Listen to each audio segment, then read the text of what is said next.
Bayangkan setelah sekian lama hanya mendengar kabar simpang siur, grup WhatsApp ramai, pesan berantai silih berganti, tetapi ujung-ujungnya selalu zong, tidak ada kepastian, tidak ada kejelasan. Hanya harapan yang naik lalu jatuh lagi. Namun hari ini kita akhirnya bisa mengatakan satu hal dengan penuh keyakinan. Kabar yang ditunggu jutaan pensiunan di seluruh Indonesia benar-benar datang. Bukan hoaks, bukan katanya-katanya. Dan bukan pula janji manis tanpa bukti. Pemerintah Republik Indonesia secara resmi telah merealisasikan pencairan selisih kenaikan gaji pensiun yang selama ini dikenal dengan istilah dana rapel, yang membuat kabar ini menenangkan bukan hanya karena dananya cair, tetapi karena dasar keputusannya jelas. Ini bukan isu murahan dari media sosial, melainkan keputusan resmi yang telah melalui proses administrasi panjang, verifikasi ketat, serta pengesahan hukum di tingkat Kementerian Keuangan dan PT Taspen Persero. Dengan kata lain, ini adalah kepastian bukan harapan kosong. Dana rapel ini menjadi bukti nyata komitmen negara kepada para purna bakti, baik pensiunan ASN, TNI maupun Polri semuanya diakui sebagai bagian penting dari perjalanan bangsa.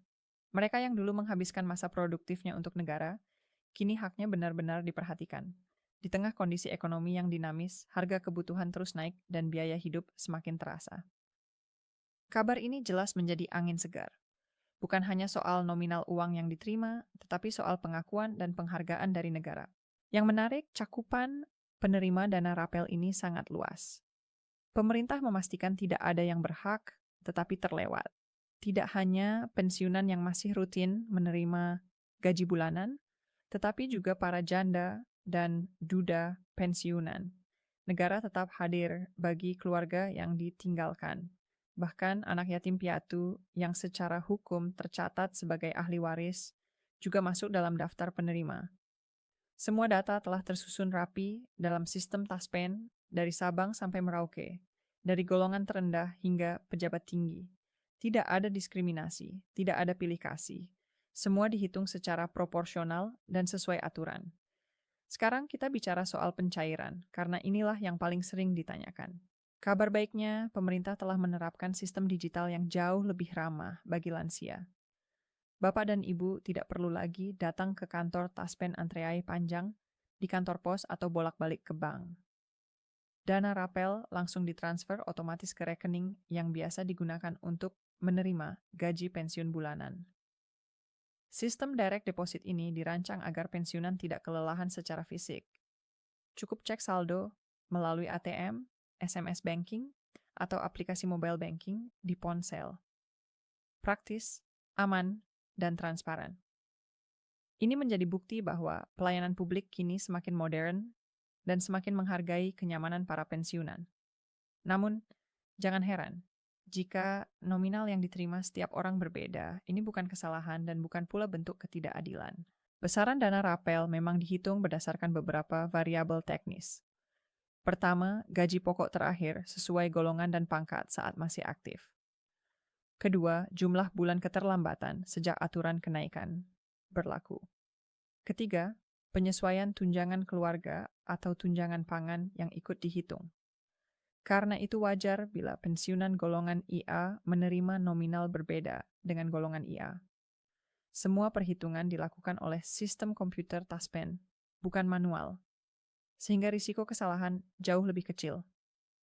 Rincian perhitungan juga dapat dicek melalui aplikasi Taspen Mobile atau kanal resmi lainnya. Ada satu hal penting yang sering dianggap sepele, tetapi dampaknya besar, yaitu proses autentikasi atau verifikasi diri. Proses ini bersifat wajib. Tujuannya sederhana namun krusial, yaitu memastikan bahwa dana negara benar-benar diterima oleh orang yang masih hidup dan berhak. Autentikasi dapat dilakukan melalui pemindaian wajah di aplikasi ponsel atau datang ke bank mitra jika terdapat kendala teknis. Jika proses autentikasi terlewat atau gagal dilakukan dalam periode tertentu, sistem akan menunda pencairan, bukan menghapus hak.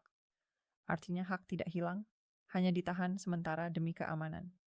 Karena itu sangat disarankan agar keluarga atau pendamping membantu memastikan status autentikasi Bapak dan Ibu selalu aktif agar dana lancar setiap bulan.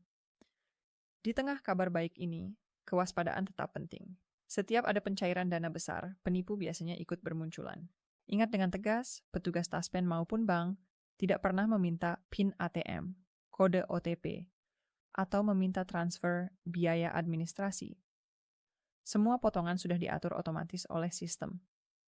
Jika ada telepon atau pesan mencurigakan yang mengaku dari Taspen atau bank, abaikan. Jangan diladeni, laporkan bila perlu. Jangan sampai dana yang sudah ditunggu lama justru hilang karena kelalaian. Gunakan dana rapel dengan bijak. Prioritaskan kesehatan, kebutuhan pokok, dan tabungan.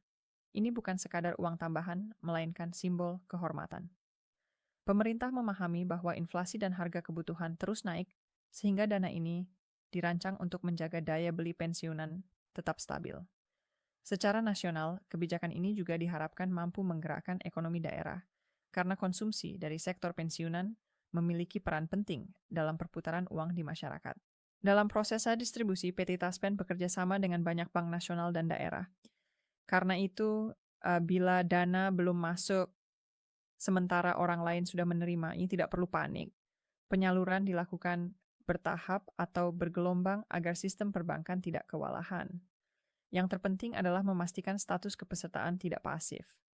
Status pasif biasanya terjadi jika 6 bulan berturut-turut tidak ada aktivitas penarikan atau autentikasi. Solusinya relatif mudah. Cukup lakukan pembaruan data melalui bank mitra terdekat agar rekening kembali aktif. Sekarang kita bicara soal pengelolaan dana. Dana rapel yang cair sekaligus memang bisa memicu keinginan belanja berlebihan.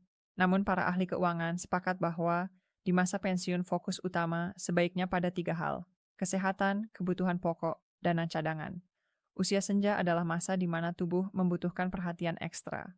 Menggunakan dana untuk medical check-up, obat rutin atau suplemen bukan pemborosan, melainkan investasi. Kesehatan jauh lebih mahal daripada barang mewah. Bagi yang masih memiliki jiwa usaha, dana rapel juga dapat dimanfaatkan sebagai modal kecil. Banyak pensiunan sukses dengan apotek hidup, ternak ikan, usaha rumahan, atau hobi produktif lainnya. Namun, tetap perlu kehati-hatian. Jangan tergoda investasi bodong yang menjanjikan keuntungan besar dalam waktu singkat. Di masa pensiun, menjaga aset jauh lebih penting daripada mengambil risiko tinggi. Setiap keputusan keuangan sebaiknya didiskusikan dengan keluarga agar transparan dan aman. Bagi janda, duda, dan anak yatim piatu sebagai ahli waris, dana ini adalah amanah. Pemerintah melindungi hak keluarga abdi negara yang telah wafat. Dana rapel dapat membantu biaya pendidikan, kebutuhan rumah tangga, dan keperluan penting lainnya. Hak ahli waris dijamin undang-undang. Jika ada oknum yang mempersulit atau meminta biaya ilegal, jangan diam. Hubungi call center resmi Taspen atau datang ke gerai layanan resmi. Meski telah purna tugas, Bapak dan Ibu tetap menjadi bagian dari keluarga besar abdi negara. Pengabdian selama puluhan tahun adalah teladan. Dana rapel ini adalah bentuk terima kasih negara atas dedikasi, kesabaran, dan pengorbanan. Mari kita syukuri sebagai rezeki dari Tuhan Yang Maha Esa.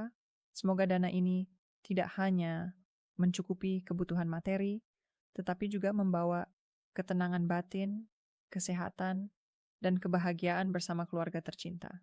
Namun jangan lewatkan satu hal penting. Ada detail kecil yang sering membuat sebagian pensiunan terlambat menerima haknya.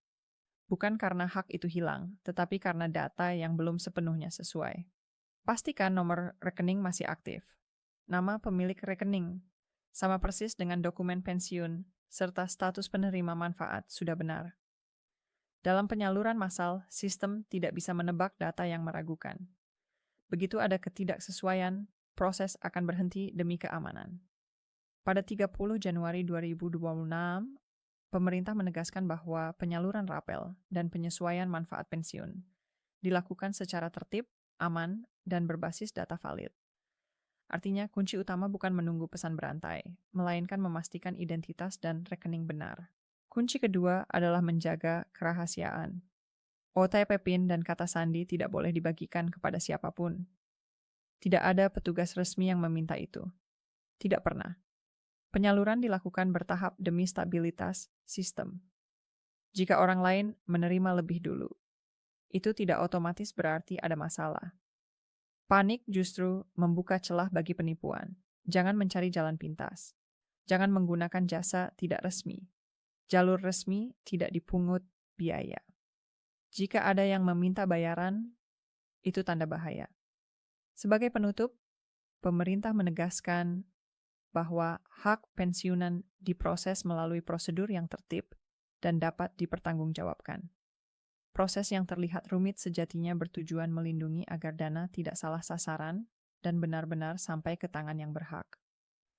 Semoga penjelasan ini memberi kejelasan dan ketenangan, jaga kesehatan, jaga kewaspadaan, dan selalu berpegang pada sumber resmi. Dengan langkah yang tepat, hak Bapak dan Ibu akan diterima dengan aman dan membawa manfaat sebesar-besarnya bagi keluarga.